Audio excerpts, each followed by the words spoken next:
வணக்கம். தமிழகத்திலே இருந்து வழக்கறிஞர் ராமலிங்கம் பேசுகிறேன். நான் நிரந்தரமானவன், அழிவதில்லை, எந்த நிலையிலும் எனக்கு மரணம் இல்லை என்று சாசனம் எழுதி வைத்த கவியரசர் கண்ணதாசனுடைய 100 தொடக்கம் இப்போது.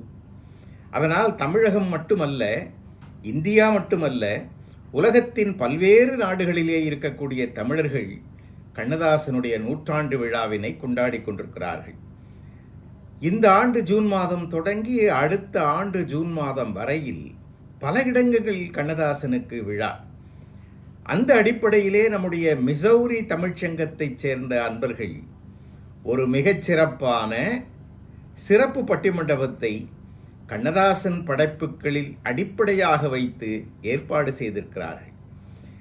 கண்ணதாசனுடைய படைப்புகளில் எல்லாம் விஞ்சி இருந்தாலும் காதலை அவர் சொன்னதைப் போல சொன்னவர்கள் இல்லை, தத்துவத்தை அவர் எளிமையாக்கி தந்ததைப் போல யாரும் செய்ததில்லை என்கிற கருத்து உண்டு அல்லவா? அதையே அடிப்படையாக வைத்து தத்துவமா காதலா என்று 6 பேர் உங்கள் ஊரைச் சேர்ந்தவர்கள் நகைச்சுவையாகவும் சிந்தனையாகவும் பேசக்கூடிய பேச்சாளர் பெருமக்கள் இந்த பட்டிமண்டபத்திலே கலந்து கொள்ளுகிறார்கள். ஆகஸ்ட் மாதம் 30ஆம் தேதி ஞாயிற்றுக்கிழமை இந்த நிகழ்ச்சி நடக்க இருக்கிறது. நடுவராக பொறுப்பேற்க சென்னையிலே இருந்து நானும் வர இருக்கிறேன்.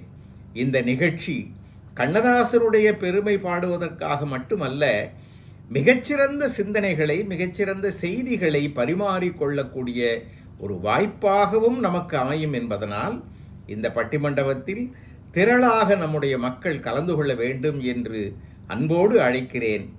நன்றி, வணக்கம்.